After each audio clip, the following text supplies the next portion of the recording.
10 years ago, my family threw me away like garbage for choosing my own path. No college fund, no support, not even a goodbye. They made it clear I was dead to them for daring to defy the Marshall family legacy. My crime: wanting to be a firefighter instead of joining the family law firm. I worked my way through life alone, while they enjoyed their mansions and luxury cars. Then my grandfather died, and everything changed. They strutted into that courtroom certain I would get nothing. After all, I was the family disappointment. The look on their faces when the judge read Grandpa's will, absolutely priceless. Let me know where you are watching from in the comments below. And do not forget to hit that like and subscribe button to follow my journey as I reveal how my grandfather delivered the ultimate justice from beyond the grave and how it changed everything. I come from the kind of family where your last name is your identity.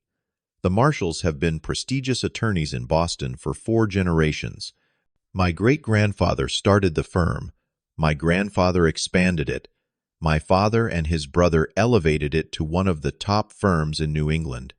And my older sister Andrea was already being groomed to continue the dynasty. Growing up, our family dinners felt like board meetings. Discussions revolved around case law firm strategy and which Ivy League schools would best position us for success.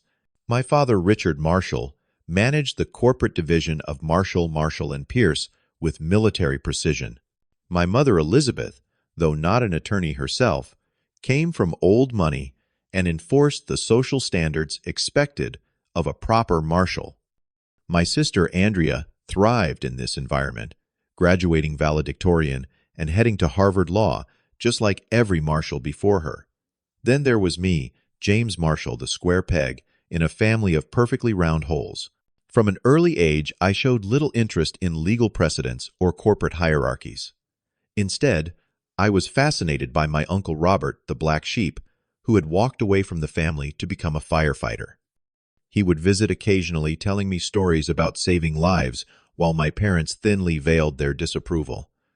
Real marshals build legacies, not rush into burning buildings, my father would say, after Uncle Robert left. Despite my family's disdain for his career choice, I was captivated. Uncle Robert seemed genuinely fulfilled in a way no one in my immediate family did. While they measured success in billable hours and client acquisitions, he measured it in lives saved and communities protected. The only person who never pressured me was my grandfather, William Marshall. Though he had been a formidable attorney in his day, he had a gentleness with me that others in the family lacked. During summer visits to his Cape Cod house, we would walk along the beach, and he would ask questions about what actually interested me, not what should interest a marshal. The name Marshall means something, he once told me, but that meaning should come from integrity, not just tradition. As high school graduation approached, the tension in our house grew palpable. I had good grades, but no passion for law. Every career aptitude test pointed me toward public service, emergency response, and hands-on work. When brochures from fire academies began arriving in the mail, my parents intercepted them, replacing them with Harvard and Yale applications they had filled out on my behalf. The confrontation came during a family dinner, celebrating Andrea passing the bar exam. Champagne flowed freely, and talk turned to my college plans. My father raised his glass to James, who will be receiving his acceptance to Harvard any day now. The next marshal to join the legacy. Everyone clinked glasses while I sat frozen, knowing the moment had come. I had already applied to the Massachusetts Fire Academy without their knowledge and had been accepted. Actually, I said, my voice quieter than intended, I have decided on a different path. The room fell silent. Crystal glasses paused midair. I have been accepted to the Fire Academy. I start in August. My father's champagne glass hit the table with enough force to crack the stem. This is some kind of joke. No, sir. I want to be a firefighter like Uncle Robert. I have thought about this for years. It is what I want to do with my life. What followed was 2 hours of everything from reasoned arguments to emotional manipulation to outright threats. My father insisted I was throwing my life away, My mother cried about family embarrassment, and Andrea called me selfish for abandoning the family legacy. Only my grandfather remained quiet, watching the scene with unreadable eyes. The ultimatum came at midnight: accept my place at Harvard or be cut off completely. No tuition support, no trust fund, no place in the family home. Marshals are attorneys, my father said, his voice cold and final. If you cannot accept that you are no marshal— I looked around the table at my family, my mother dabbing theatrical tears, Andrea glaring with a mixture of anger and satisfaction, my father rigid with what he considered righteous authority. Then to my grandfather, whose eyes held something like sadness, but also something else I could not identify. Then I guess I am no marshal, I said, standing up from the table. I packed one suitcase that night and left the next morning. No one except our housekeeper, Maria, came to say goodbye. She pressed $500 into my hand, money I knew came from her own savings, and hugged me fiercely. Some family trees need new branches to grow stronger, she whispered. As I walked away from the Beacon Hill townhouse that had been my home for 18 years, I did not know it would be a decade before I would see any of them again, or that, when I did, nothing would be the same. Life outside the Marshall bubble was harder than I had imagined. The $500 from Maria covered first and last month's rent on a tiny room in a shared apartment with 3 other guys, but little else. The fire academy provided a small stipend, but not enough to live comfortably in Boston. I found weekend work at a construction site and evening shifts at a bar near Fenway Park. Between training, studying, and working 2 jobs, I averaged 4 hours of sleep a night that first year. But despite the exhaustion, I felt more alive than I ever had in my parents' house. The fire academy was everything I had hoped for. The training was physically demanding and mentally challenging in ways law school could never be. I thrived on the camaraderie, the shared sense of purpose, and the knowledge that we were training to make a tangible difference in people's lives. For the first time, I felt like I belonged somewhere. Uncle Robert became my lifeline during this time. Though he had moved to Chicago years earlier, he called weekly, offering advice, encouragement, and occasionally, when things were especially tight, a little financial help that he insisted I not repay. Family supports family, he would say. Real family, not just those who share your DNA. I graduated from the academy near the top of my class and was assigned to Engine Company 23 in Dorchester, a working-class neighborhood far from Beacon Hill. My starting salary as a probationary firefighter barely covered my expenses, but the work fulfilled me in ways I could never explain to my biological family. The first fire I responded to was an apartment building where a mother and 2 children were trapped on the 3rd floor. I was terrified, but followed my training, finding them huddled in a bathroom with towels pressed against the door to block the smoke. Carrying the youngest child while leading the others through the smoke-filled hallway, I experienced a clarity of purpose that confirmed I had made the right choice, regardless of what it had cost me. Over the next few years, I established myself as a reliable, hard-working member of the crew. I earned certifications in emergency medical response, hazardous materials handling, and specialized rescue techniques. By my 5th year, I was promoted to lieutenant, the youngest in my district. My crew became the family I had lost, and the firehouse felt more like home than the mansion I grew up in ever had. I tried once during my 2nd year to reconnect with my family. I sent a letter to my parents detailing my progress and achievements, hoping time might have softened their stance. The letter was returned unopened, with "Not at this address" written in my father's unmistakable handwriting. After that, I stopped trying. I learned from occasional Boston Globe articles that Marshall, and Pierce continued to thrive. Andrea had made partner in record time and had married the son of a Massachusetts state senator, a perfect Marshall union, according to the society pages. My parents were fixtures in Boston's elite social circles, donating to the right charities and attending the right galas. Their lives continued as if I had never existed. The only family contact I maintained was with my grandfather, though even that was complicated. He called on my birthday each year, our conversations brief and somewhat formal. He never explicitly mentioned the family rift, but would ask careful questions about my life and career. He seemed genuinely pleased by my promotions and accomplishments, though he never offered financial help, respecting my determination to make it on my own. "You have your great-grandmother's spirit," he told me once. "She was the strongest of us all." I did not know then how significant that comparison would prove to be. In my 7th year as a firefighter, I responded to a 5-alarm fire at a nursing home in South Boston. The building was nearly engulfed when we arrived, but we knew there were still residents trapped inside. Without hesitation, my team and I entered the building. I was searching the east wing when the floor partially collapsed, sending me plummeting to the level below and trapping me under a fallen beam. I spent 3 weeks in the hospital with a shattered leg, 2 broken ribs, and severe burns along my left side. The department covered the medical costs, but the recovery would be long and uncertain. The doctors were not sure if I would regain full mobility in my leg, potentially ending my career as an active firefighter. During those dark weeks, my crew visited daily, bringing home cooked meals, magazines, and endless encouragement. The department chief assured me there would always be a place for me, even if it meant transitioning to training or fire prevention work. The family I had chosen surrounded me with support when I needed it most. My biological family sent nothing. No cards, no calls, no acknowledgement of my injury, despite the incident making the local news. The silence was the final confirmation that the break was permanent and complete, or so I believed.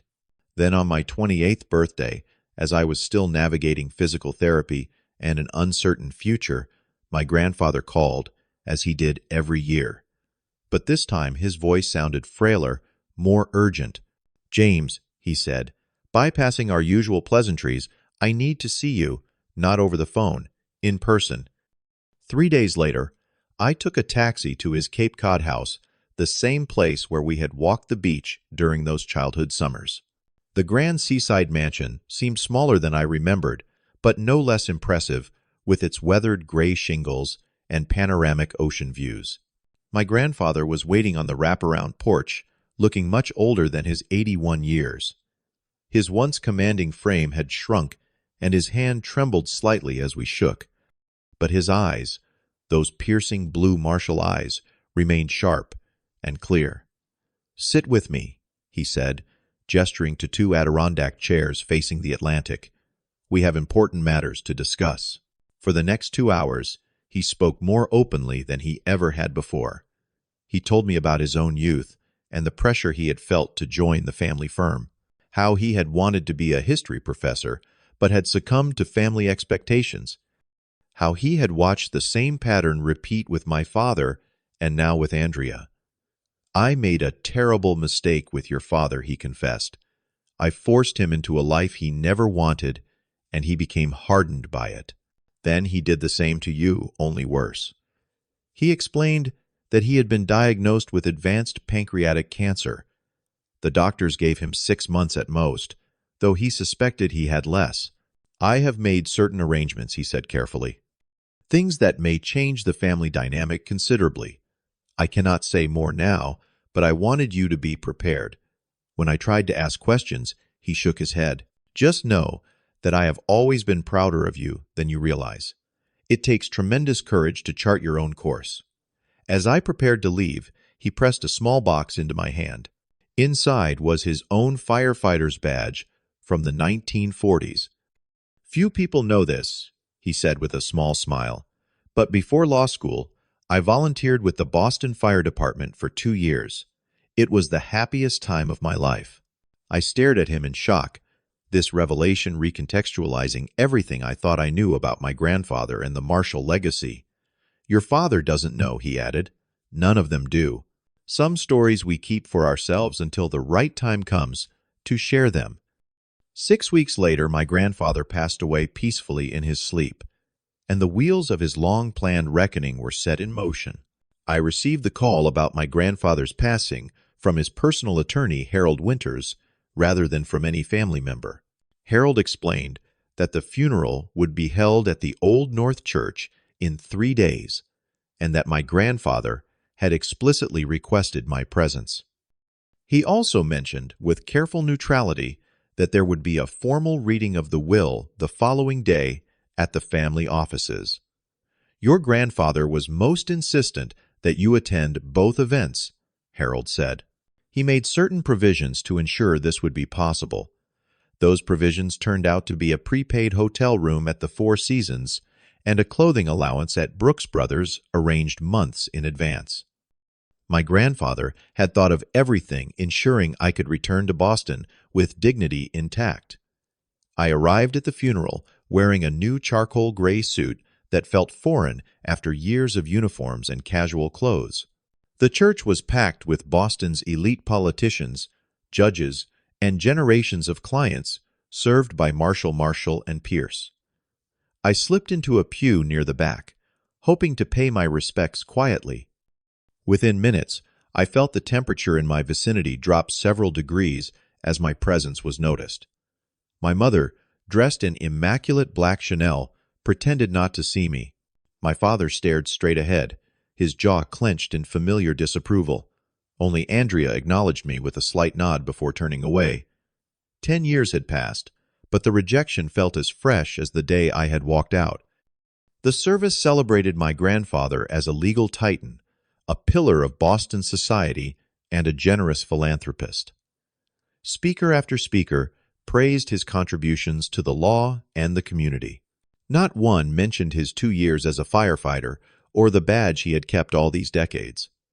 I touched the badge in my pocket, knowing I carried a part of him no one else in that church understood.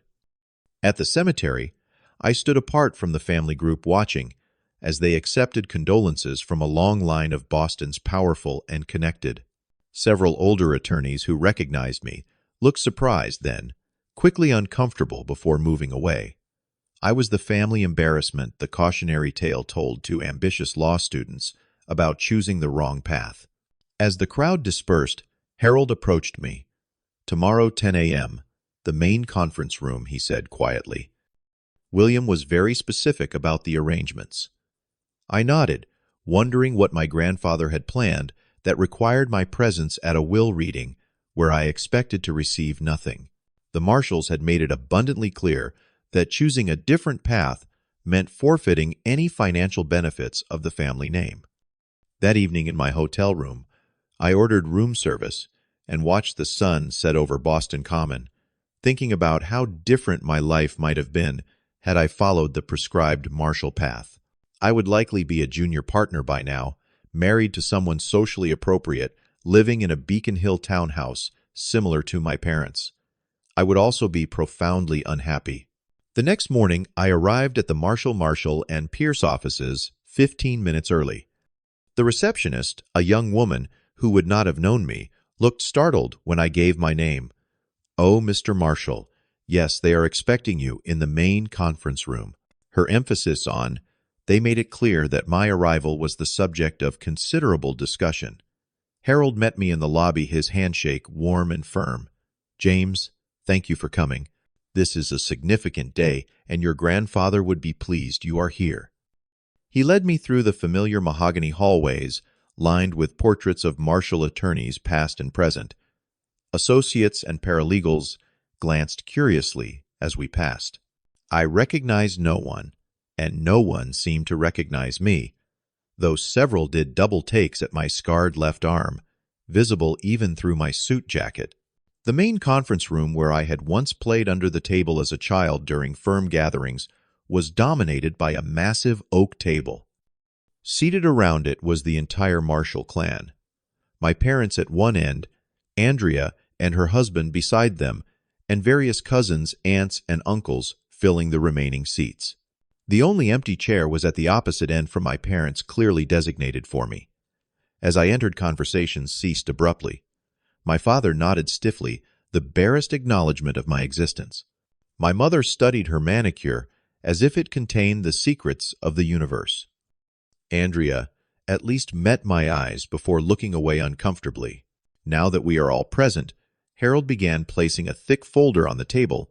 We can proceed with the reading of William Thaddeus Marshall's last will and testament. The next hour proceeded as expected, with specific bequests of art jewelry and personal effects to various family members. My mother received my grandmother's jewelry collection, my father the Cape House and the art collection. Andrea was given the library of first edition law books and the summer cottage in Maine.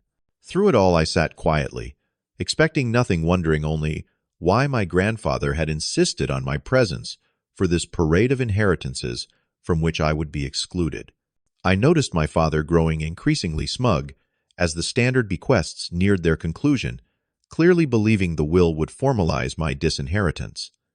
Then Harold cleared his throat and turned to a sealed envelope. And now for the distribution of William Marshall's financial assets held in trust and investment accounts totaling $5.4 million. The room straightened collectively.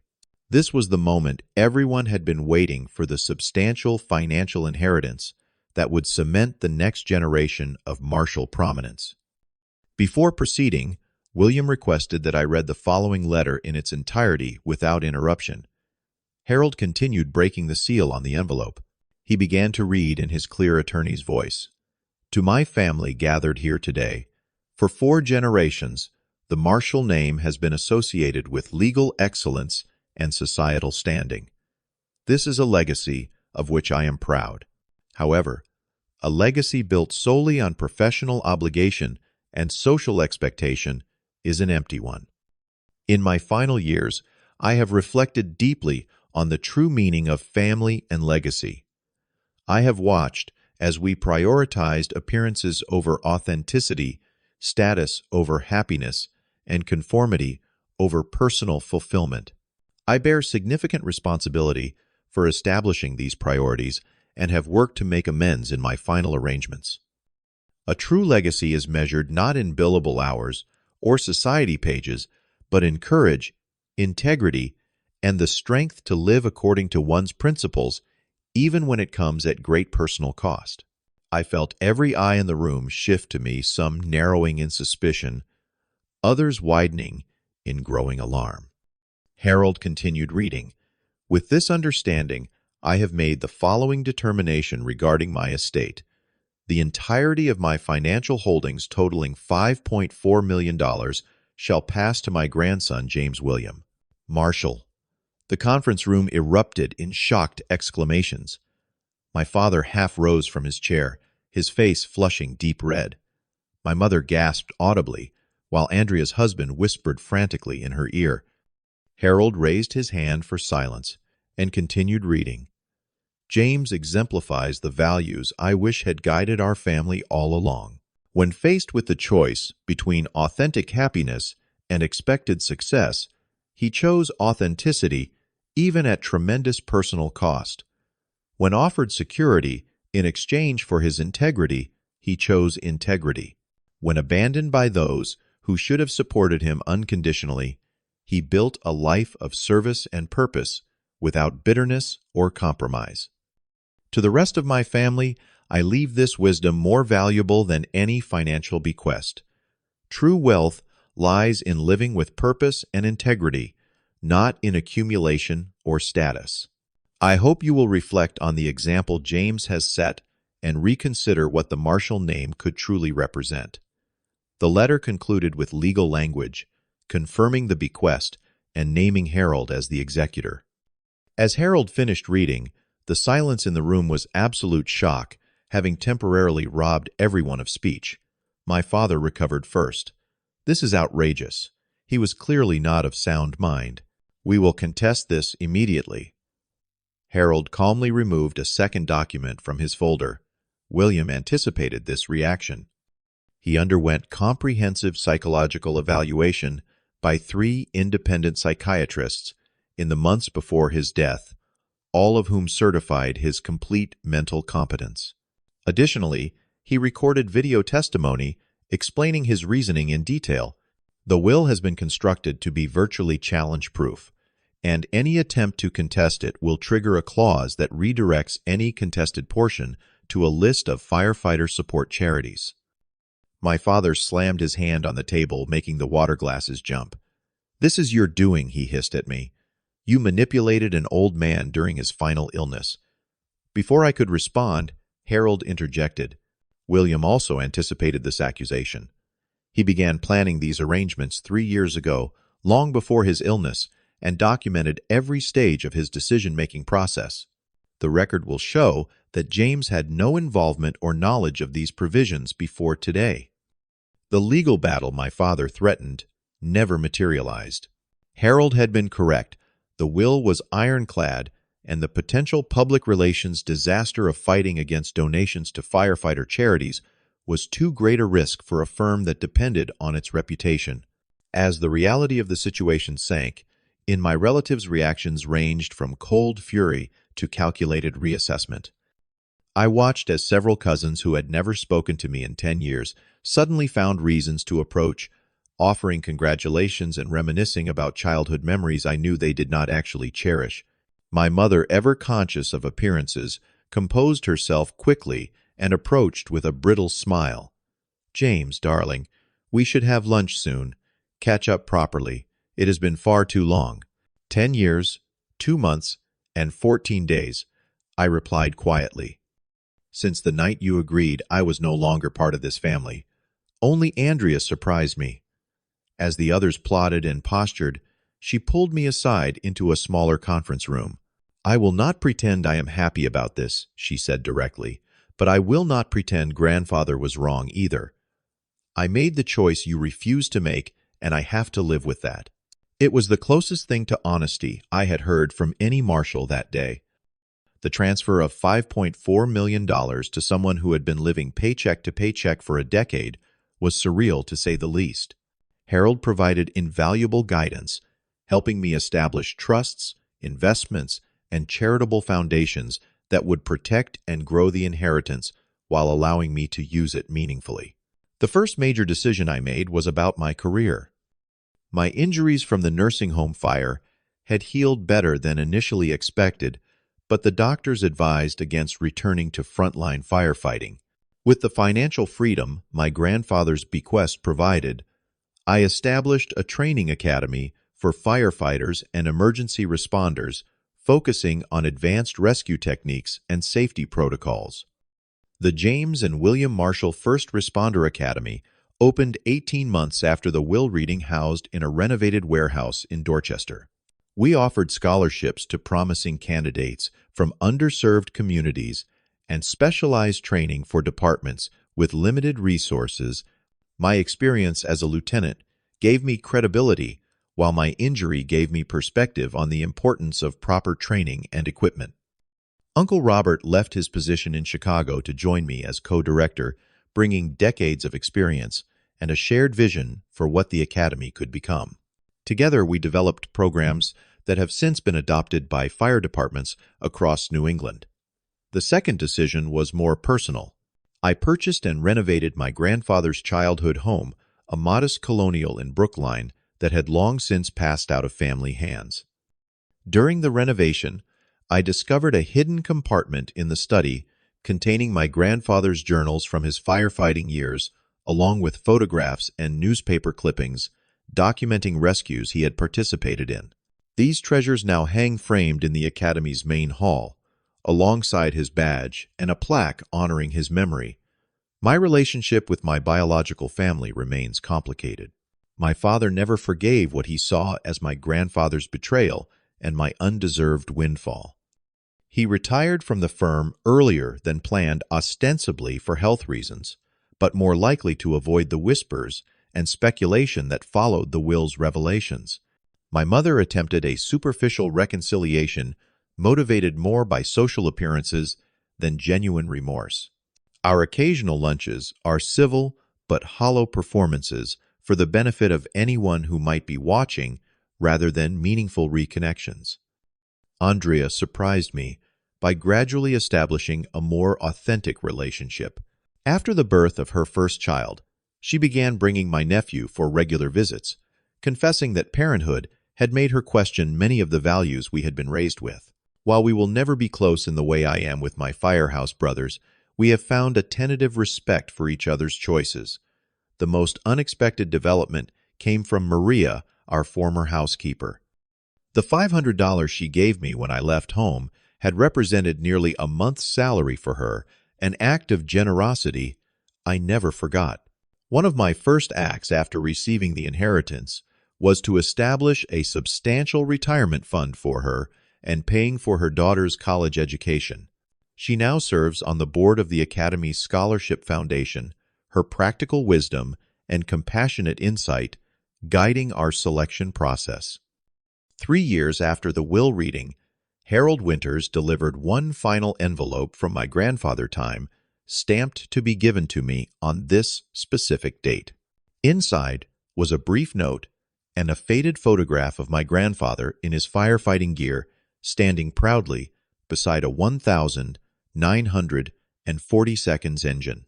The note read, "James, if you are reading this, you have weathered the storm that followed my final act as head of the Marshall family. Know that redirecting the family legacy was not done out of spite or favoritism, but from profound conviction that you alone understood what I learned. Too late, what I hope this bequest has helped you continue to pursue a life measured by integrity rather than acquisition. The true Marshall legacy begins with you. With love and pride, your grandfather." Today, 5 years after receiving my inheritance, I measure my wealth differently than most would expect. Yes, the financial resources have provided security and opportunities I never imagined possible. But the true inheritance was the validation of the choice I made at 18, the confirmation that charting your own authentic path, despite the costs, is the only way to build a life of genuine fulfillment. The Academy now trains hundreds of first responders annually. We have documented cases where our graduates' skills directly saved lives that might otherwise have been lost. Each graduation ceremony features a scholarship recipient lighting a lamp from a perpetual flame dedicated to my grandfather, symbolizing the passing of knowledge and service from one generation to the next. My grandfather understood something fundamental that the rest of the Marshall family had forgotten: a legacy built on obligation alone crumbles, while one built on passion and purpose endures. The true measure of wealth is not what you accumulate, but the positive impact you create with what you have been given. I still carry his firefighter's badge with me every day, a reminder that beneath the layers of expectation and tradition that had constrained him there, beat the heart of someone who understood the value of service and authenticity. In honoring that part of him, I have found my own way to carry the Marshall name forward, not as a burden of expectation, but as a banner of purpose. Have you ever had to choose between meeting others' expectations and following your own path? What did it cost you, and what did you gain? Share your story in the comments below. If this tale of legacy, authenticity, and justice resonated with you, please hit that like button and subscribe to hear more stories about finding your true calling. Share this video with someone who might be struggling with family expectations or searching for their own path. Thank you for listening, and remember that sometimes the greatest act of courage is simply being true to yourself, regardless of the cost or eventual reward.